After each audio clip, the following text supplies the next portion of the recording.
हमारे YouTube channel में आपका स्वागत है। आज के वीडियो का टाइटल है जीके इकोनॉमिक इन हिंदी। अप्रत्यक्ष निवेश का उदाहरण है mutual fund, gold ETF, stock share. तो इसका सही आंसर है गोल्ड ETF। गोल्ड ETF सोने पर मिलने वाला फंड है।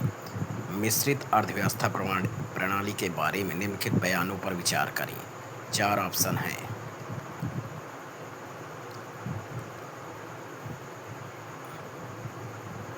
इसका सही आंसर यदि आप जानते हो तो कमेंट करके ज़रूर आंसर बताइएगा। चलिए अगला क्वेश्चन। कौन सा कथन सत्य नहीं है? चावल उड़ीसा की वाणिज्य फसल है। कॉफ़ी कर्नाटक की एक फसल है। मूंगफली गुजरात के एक प्रमुख खरीफ की फसल है। मेघालय भारत का एक सबसे बड़ा अनानास उत्पादक राज्य है। तो इसका सही आंसर है चावल उड़ीसा की वाणिज्यिक फसल है। चावल पंजाब और हरियाणा की वाणिज्यिक फसल है। उड़ीसा में यह जीवन निर्वाह की फसल है। चावल के सबसे बड़े उत्पादक पश्चिम बंगाल में भी चावल एक जीवन निर्वाह फसल है। बाकी सभी कथन सत्य हैं। अगर भारत में बाहरी वाणिज्य उधार में वृद्धि हुई है तो देश के बाह्य ऋण पर क्या असर पड़ेगा? वृद्धि, कमी, कोई परिवर्तन नहीं, वृद्धि या कमी। तो इसका सही आंसर है वृद्धि। भारत में वाणिज्य गतिविधियों के वित्त पोषण के लिए विदेशी स्रोतों से उधार लिया गया कोई भी धन बाहरी वाणिज्य उधार कहा जाता है। अगर भारत में बाहरी वाणिज्य उधार में वृद्धि होगी तो देश का बाह्य ऋण भी बढ़ेगा। निम्नलिखित पर ध्यान दीजिए कि कम प्रति व्यक्ति आय, पूंजी निर्माण की कम दर, तृतीय क्षेत्र में मोटे तौर पर कार्यबल, अविकसित देशों की इनमें से क्या विशेषताएं हैं?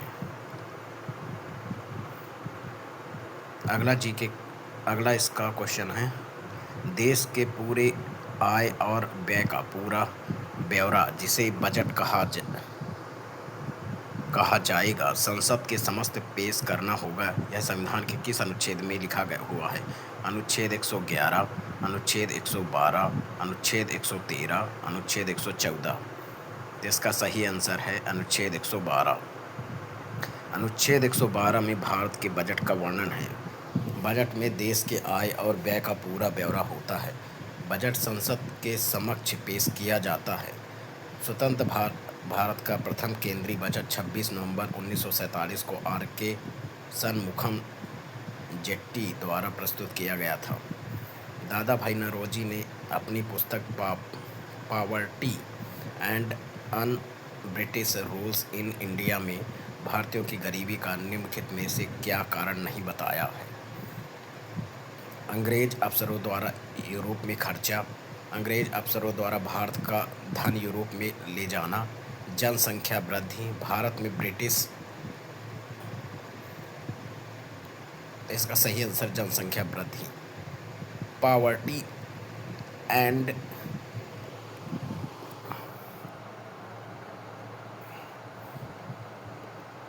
ब्रिटिश रूल इन इंडिया के लेखक दादा भाई नौरोजी जी थे। यह पहली बार 1901 में प्रकाशित हुई। इसमें उन्होंने भारतीयों की गरीबी के कारण बताए हैं जिनमें जनसंख्या वृद्धि नहीं है। निम्नलिखित में कौन सा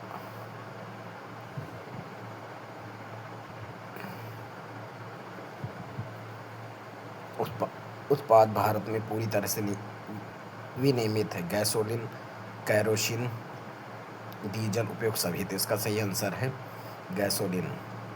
गैसोलीन पूरी तरह से भारत में विनियमित है।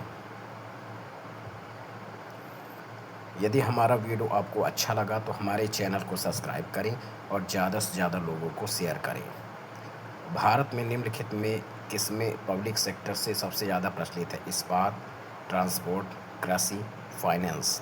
तो इसका सही आंसर है ट्रांसपोर्ट। भारत में ट्रांसपोर्ट व्यापार ज़्यादातर पब्लिक सेक्टर में है।